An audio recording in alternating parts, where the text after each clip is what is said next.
Assalamualaikum warahmatullahi wabarakatuh. 祝大家平安，在借月平安，Salam Ramadan. Apa khabar semua? Masih bersama saya Syafiq Liao di Ahliau Kitchen.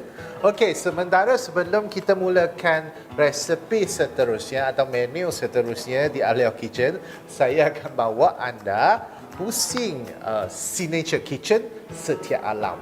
Dan kita lihat ada apa aksesori dalam kabinet-kabinet rekaan mereka untuk pelanggan mereka. Okey, jom ikut saya. Banyaknya sebenarnya kalau di Signature Kitchen Setia Alam ni, dia ada pelbagai untuk finishing kita punya kabinet. Boleh pilih nak yang glossy ke, tapi sekarang yang paling trend adalah matte finishing. Spray paint, dia cat yang di spray. Jadi matte finishing ni dia taklah glossy sangat, tapi kalau nak yang jenis macam ni lebih klasik, dia ada. Dan juga dia ada kabinet-kabinet yang boleh didesain khas yang penuh dengan aksesoris. Nampak tak? So kalau jenis macam ni sebenarnya dia sangat jimat ruang. Jadi kita boleh simpan storage, tempat penyimpanan kita banyak sebenarnya, macam-macam. Okey, ini salah satu matte finishing. Dia spray paint super matte. Okey, dan pelbagai lah sebenarnya. Dia ada drawer yang besar. Dan juga okey, kita kat sini tempat untuk kita simpan pisau-pisau, cutlery kita, sudu, chopstick, semua ada. Dan bila kita tutup kuat pun dia tak bunyi kedegang macam tu, sebab dia ada penahan yang untuk mengawal supaya dia tutup dengan kalau tekan laju pun kadang-kadang budak-budak kan. Okey, jimat tempat lah. Mereka akan rekakan ruangan-ruangan nak simpan kuali. Jadi tak perlulah kita gantung merata kadang-kadang kan, macam gantung nak sampai nak ambil susah, lama-lama biar berhabuk. So jadi simpan macam tu je. Ni antara aksesori-aksesoris yang ditawarkan oleh Signature Kitchen. Ini tempat letak gas. Okey, jadi untuk kita nak letak gas, tak payah nak angkut masuk dalam tu. So letak, tarik keluar ni, letak, tolak balik. Dan tolak kuat pun dia tak bunyi. Okey, sebab dia penahan. So ni antara kitchen cabinet. Okey, jadi saya nak sambung untuk menu seterusnya. Jom ikut saya.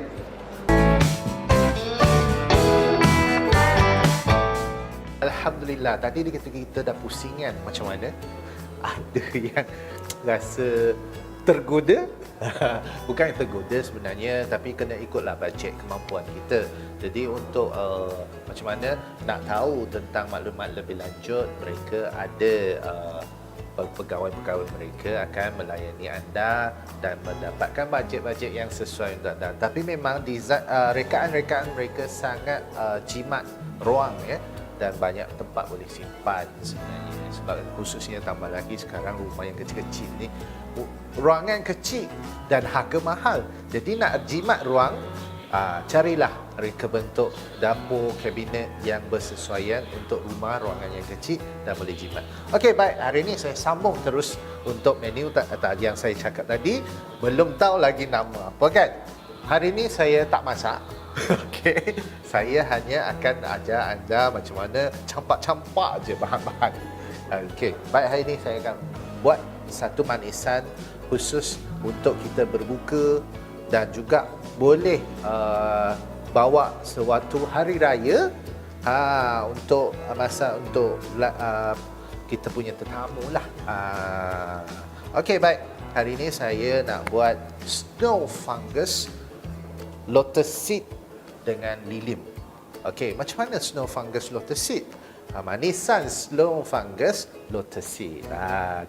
Dalam bahasa Mandarin, 雪耳白果，雪耳莲子百合糖水。糖水tu manisan, 雪耳 inilah snow fungus. 莲子 biji teratai atau lotus seed. Lotus seed, biji teratai. Okey, lepas tu lili, tapi bukan bunga lili yang kita duk hantar kadang-kadang ada celebration apa kita hantar tu, bukan. Tapi dia sebenarnya dia adalah akar dalam lili itu sendiri. Dia adalah lili roots atau kita panggil lilium yang dikeringkan, dan saya dah basuh semua. Dan juga saya ada longan yang kering, saya rendam sebab nak kurangkan kadar manisan dia. Tapi air ni saya tak buang, cuma nanti bila saya masak saya tak bubuh banyak gula. Sebab longan kering ni dia sendiri dia dah ada manis. So untuk kesihatan kita tak nak guna manis sangat, dan saya guna gula batu. Sebab gula batu dia kurang sikit manis dia.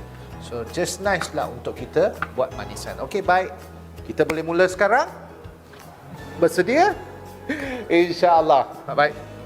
Okey, kita boleh terus didihkan air ikut kapasiti lah. Berapa orang kat rumah. Okey, sebelum ni saya nak tunjuk dalam snow fungus, lepas kita rendam, seeloknya kita rendam awal sejam 2 sebelum kita nak masak. Dan sini ada bahagian dia, nampak tak? Okey, so buang. Dia akan keras. Saya akan buang. Bahagian ni dia keras Allah. Yang kuning-kuning ni tak nak. Lepas rendam kita akan nampak. So kita buang. Tinggal yang semua macam ni. Dia licin. Okey, sebab bahagian tu dia agak keras sikit. So kita tak nak yang bahagian tu. Okey, kita masukkan yang keras dulu.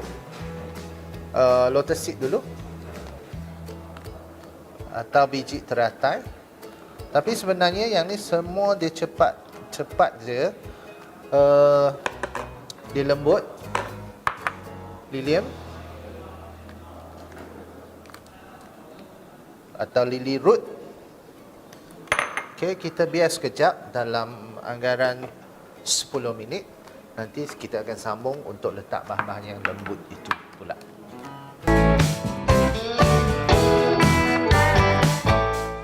Ya, kita sambung balik. InsyaAllah kita tengok. Masya Allah. Okey, kita sebenarnya dah boleh masukkan. Okey, dia agak lembut. Dan sebab kalau lilium ni dia cepat lembut. Paihe, kita panggil paihe. Dan biji teratai, lenzi ni lambat sikit lah. Okey, so kita masukkan snow fungus. Snow fungus sangat lembut dan sangat mudah. Cuma macam awal saya pesan, sebelum masak awal sejam 2 rendam dulu. Ya. Okey, saya kongsi sikit khasiat lah. Ya, saya masukkan yang air dia yang rendam tu, saya masukkan sekali. Okey. Saya kongsi sikit. Kalau contoh macam snow fungus ni sebenarnya dia membantu kesihatan hati dan membantu membuang toksik. Okey, itu antaranya salah satu snow fungus. Paihe atau lilium dia melancarkan pernafasan, khususnya untuk paru-paru lebih sihat. Sebab kalau orang yang batuk, yang ada kahak banyak, boleh cuba makan paihe yang lilium tu. Dan juga menjaga kesihatan kulit. Untuk siapa yang nak kulit cantik, insya-Allah sebab dia akan meningkatkan metabolisme untuk khususnya pada bahagian kulit itu sendiri, dan ada kesan penenang kalau untuk siapa-siapa yang mungkin malam susah tidur atau selalu rasa gemuruh, cemas, boleh amalkan paihe itu sendiri. Dan untuk biji teratai pula macam mana? Okey, biji teratai sebenarnya dia mengandungi khasiat vitamin seperti kalsium, fosforus dan juga kalium. Okey, jadi ia juga tinggi antioksida. So jadi dia boleh meneutralkan radikal bebas yang mungkin akan mencacatkan sel-sel badan kita, dan juga membantu mencegahlah ketumbuhan-ketumbuhan yang tidak mahu. So jadi kita kena amalkan. Okey, lepas tu untuk longan kering pula. Longan kering sebenarnya kalau kita letak campur di sini. Mungkin tiap-tiap hari kita boleh bancuh untuk 3 biji, 4 biji kita rendam dalam air panas, buat cawan, minum pun boleh. Terutama untuk ibu yang mengandung, dia sangat bagus untuk pelancaran darah. Jadi longan kering ni dia bersifat panas sikit. Jadi untuk orang yang badan cepat panas, jadi tak boleh banyak lah. Dia kena balance, kena bercampur lah dengan sedikit bahan seperti macam ini untuk menyeimbangkan dia punya sifat-sifat asal bahan itu sendiri. Itu antaranya. Jadi bila manisan ni dibuat, sebenarnya dia sangat bagus untuk kita hidangkan, khususnya kepada ahli keluarga kita. Penghujung-penghujung puasa ni kan kadang-kadang banyak yang badan panas lah, sakit tekak lah, jadi ulcer lah. So ini antaranya untuk membantu meneutralkan badan-badan yang kurang sihat, macam snow fungus itu sendirilah. So dia membantu. Jadi saya akan biarkan lebih kurang dalam 40 minit. Kalau kata anda guna pressure cooker, tak payah lama. Pressure cooker set saja dalam 20 minit dah cukup dah. Kalau slow cooker, biar dia jalan. Kalau untuk yang bekerja pagi, siapkan masuk dalam slow cooker, biar dia jalan, balik dah boleh makan. So untuk yang pressure cooker, slow cooker, kena masukkan siap-siap gula lah. So agak-agak anggaran berapa gula yang nak masuk, sebab kita dah guna longan kering tu, dia sendiri dah manis. Okay, saya akan bias ketika saya akan tutup ni. So nanti dan biasa kita biarkan dalam 40 minit lah kalau guna gas atau electronic cooker ini. Okey.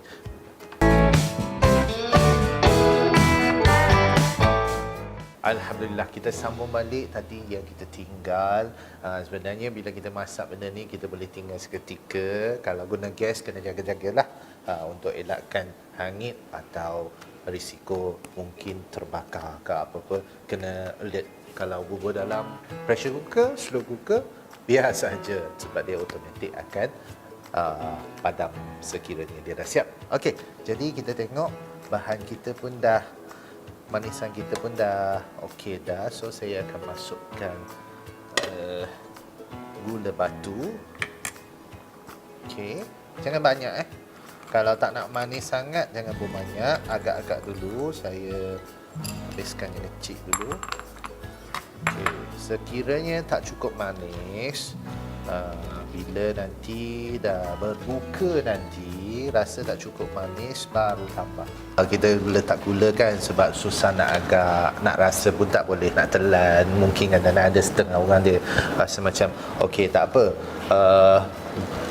kurangkan setakat yang cukup dulu, tak payahlah banyak.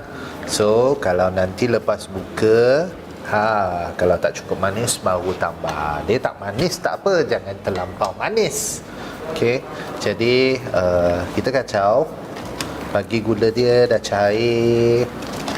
Ni nanti bila dah siap semua, okey, kita ambil dalam masa sikit, nak siapkan, habiskan. Sebenarnya lah kalau untuk hari raya pun, manisan ni pun boleh disediakan untuk hidang kepada tetamu yang hadir. So jadi something yang berbeza lah sikit dengan kita menghidangkan air sirap sahaja kan. Sebab kadang-kadang saya percaya ada setengah orang, dia kalau hari raya pertama dia masak lain, hari raya kedua dia masak lain. So bolehlah kongsi-kongsi, dapatlah menu yang lain sikit untuk kita ni. Okey, saya punya ni dah siap, gula batu pun dah cair. So dah boleh hidang. Kalau untuk buka puasa, kita masak awal sikit lah, awal sikit. So bila nak makan tu dia taklah terlampau panas. Okey. Okey, baik. Kita tengok Masya Allah, Subhanallah.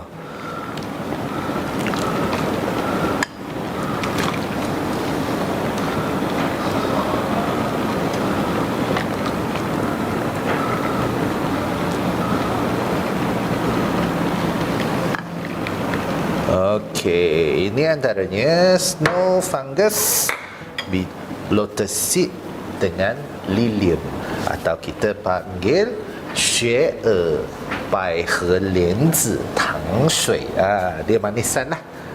雪耳 tu snow fungus, 百合 tu lilium, 莲子itulah biji teratai. Jadi ini antara menu yang terakhir buat musim ini. Jadi kita pun dekat lagi beberapa hari lagi kita nak sambut Hari Raya Aidilfitri, dan mengambil kesempatan ni saya nak mengucapkan selamat menyambut Hari Raya Aidilfitri buat semua. Semoga semua sentiasa sihat dan dilindungi Allah Subhanahu Wa Taala.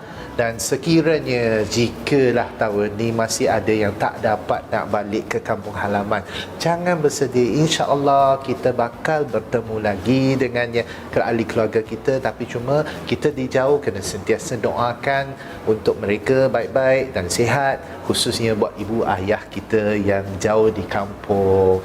Jadi saya nak mohon maaf sepanjang siaran mungkin ada yang saya terkasar bahasa.